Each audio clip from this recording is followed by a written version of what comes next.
Hey guys, welcome back to my channel, or welcome if you're new. Today, as you saw from the thumbnail and the title, I'm going to be giving you an honest review of a 170 amp Harbor Freight flux core MIG welder. I've had this welder for well over, not quite 10 years, almost well over 10 years, but I'm pretty sure I got it at the end of 2012, maybe the beginning of 2013. So it's been around 10 years, close enough to, call it 10 years, I would say. I have ran probably 25 to 30 pounds of wire through this. So it hasn't been used hardcore, but it has been used a fair amount. 30 pounds of welding wire is a pretty good bit of welding wire for something that you only pay like I think it was like a $179.99 or something when they used to have the coupons. I think they're coming back out with the coupons, so that'll be nice. I looked online to make sure this is still relevant. This welder is still out. It may have differences, I don't know, but I've never had a problem with this thing, never had to replace anything other than tips. And that's a wearable item anyway. Let's get into the review. So here's how I have my welder set up. Got the little magnets on the front. I got the stand at Harbor Freight. Obviously got the welder at Harbor Freight. Got the wire brushes. I've got the welding mask from Harbor. It's the auto darkening one. It's the one they have with the blue flames. That thing worked great for a long time, and I'm not sure if the faceplate's replaceable or not, but Amazon had another welding helmet that I just got it because it was cheap. It was on sale, you know. But that welding helmet was great. Didn't have any problems with it other than, since I flux core, if you guys are familiar with flux core, a lot of the stuff pops off and gets on you and gets on your mask. And no, my face wasn't this far from it. I know how to weld. I'm not a professional welder, but I've welded enough that people trust me apparently, because I did it in plenty of plants and all that type of stuff. And the reason I got this Harbor Freight welder, I don't do production welding. I only use it occasionally if I'm like building trailer ramps or welding something on a trailer that broke, or welding something on a truck or a bed, or just random things that I'm not going to be using it for hours and hours at a time. That's why I chose to do this instead of a Miller or a Lincoln. Yes, a Miller or a Lincoln is nicer, but they also cost 10 times more or something. Some of them you can get for $600 or $700. This thing's like $179.99. And never had any problems with it. Like I said, I've had it right at 10 years. Not quite 10 years, but right at it. Never had a problem with it. I've run plenty of line through it. I've not made any modifications to this. A couple things I would like to mention. Sorry I'm limping. I had something fall on my leg about 6 days ago now. Today's really the first day I've been able to walk. Weighed over 1,000 pounds. Didn't break any bones, but it did tear some tendons.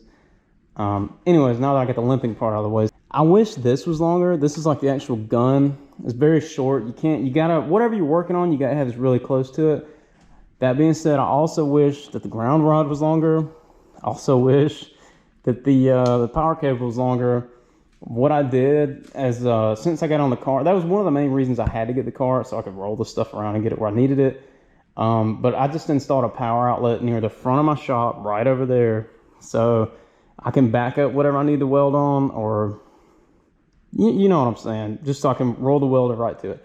Also, the cheapest alternative, I was thinking about extending that cord, and I thought about extending the ground rod, I thought about extending the gun. It's not worth it on this thing, because I mean, like I said, the welder's like less than 200 bucks. Why would I spend hundreds of dollars upgrading all that? I found the power cord. This is 220 volt, obviously. Obviously, it says it right there, 240, 220, same thing. 60 hertz, American. Now that I got that out of the way, I went on Amazon and I actually bought maybe 20 or 25 foot extension cord, and it was on sale. Not sure what it costs now. You keep an eye out on Amazon, they have sales. Got an extension cord for like $65 or something. You can also get like an RV extension cord or whatever and get an adapter. Oh, look, there's the extension cord right here. This is the extension cord I got. You know, it's the head. It's kind of coming apart there. I've used this thing a fair amount. You can get an adapter for, you know, not too much, like $12 or something. But anyways, I found it cheaper to get the extension cord than to do all those other modifications. It just didn't make sense on something that costs this little. That's really the only things I'd like to see. I would like to see, you can take care of all that, but you can't take care of this unless you have some electronic experience. And you can, but again, is it really worth it on a $170 welder? I would like to see these be like finer adjustments other than just like a switch. Because I mean, and I'm sure, you know, there are 4 options here, but are they exactly 25% increments of power drop or power increase, whatever? I'd like to see some kind of fine-tuned knob or some way to finer a finer adjustment is what I'm trying to say. I found this welder works great on an 1/8 inch and above steel. If you're welding anything less than 1/8 of an inch, you can put that sucker on minimum 1, and it's probably because I'm flux core instead of gas, but it can't be that much difference. It just blows holes through it. I don't care what you do. But I mean, if you're doing sheet metal and stuff, you need a TIG welder anyway. You don't want to be using this. But like I said, 1/8 inch and higher, it works great. 1/4 inch works about perfect. And that was another thing that swayed me toward this. Like I said, I'm only welding heavier stuff anyway, thicker stuff like attachments, tractor attachments, things like that, modifying, or something breaks on a trailer, or made a hitch on my lawnmower, just random things like that you're going to use thicker metal anyway. Highly recommend this. You're going to be welding thinner stuff. They have a 110 volt one, 120 volt, whatever you want to call it. I didn't get that because I don't, weld thinner stuff, but it might be something to check into if you're only going to be welding thin stuff. For me, I weld kind of heavier, so I went this route. Didn't really make any modifications. You do obviously need to have tips and things, not that, but the tip inside you weld, you know what I'm talking about. If you don't weld, just look at welding tip.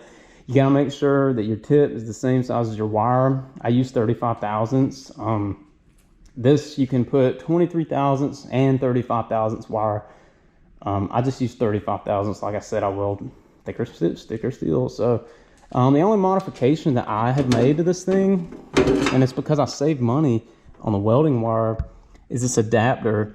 I'll link this if I can find it in my description. This little adapter right here, the way this welder comes, you can only put, I think it's 2-pound spools, little tiny spools, and they're very expensive if you do any amount of welding.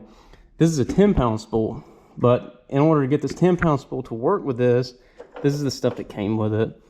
I believe this is a 2-inch adapter. I think it's Lincoln. I could not find the part number. I looked for like 30 minutes, couldn't find it, for this exact one. But I think this is a Lincoln 2-inch adapter. I'll do some research and put this in the link if it ends up being right. And again, like I said, this is 10 years old. This might be different, so you need to check this out. If you buy a new welder, a new 170 amp welder, 170 amp? Yeah. If you buy a new one and it doesn't fit this, I don't see why it wouldn't, but if it doesn't fit that, you just need to check and make sure this is gonna work before you buy it. That's what I'm getting at. You just got where you can reverse your polarities right here if you're doing gas. It's got the little gas hookup.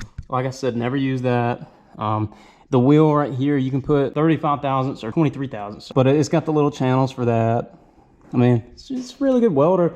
Never had any problems with it. Like I said, I've ran a fair amount through it. One thing that I want to mention to you guys, if you're welding in like a hot environment, the duty cycle is not very good on this thing, and it's not expected because it's so cheap. Ooh, it's got a little chart right here. Does it tell you duty cycle? Yep. Duration of use at 20%, 2 minutes of use, followed by 8 minutes off. You guys need to check that out. If you're gonna be welding, have any kind of big projects going on or something like that. I found that if you put a fan in there's little openings back here. If you put a fan right here, blowing cool air in, it'll kind of keep it running for you longer. It's probably not the smartest thing to do. So, and it does overheat a lot. There's a little light right here that comes on and it stops functioning. All welders do that. Just the more expensive ones have a higher duty cycle, which means you can use it for longer periods of time in between it overheating. So I really wish that, but like I said, there's a cheap welder, so what do you expect? You know what I mean? It works great for what it is. It works perfect for what it is. I'm completely happy with it. Like I said, never had any problems with it. I just wish the gun was longer, the ground was longer, and the extension cord was longer. But if they were, this thing would probably be over $300. And then if they started upgrading all the stuff with the heat and the finer adjustments and all that, then you've got yourself up to one of the $500 or $600, $700 welders, and that's where you'd be. This is an excellent welder. Pro or not, it's good to have around the house if you're gonna be welding something. Highly recommend it. Hope you guys enjoyed this review. I tried to make it as short as I could with getting the point across that I'm happy with it and I would purchase it again. Thanks guys for watching my video. I'll see you in the next one.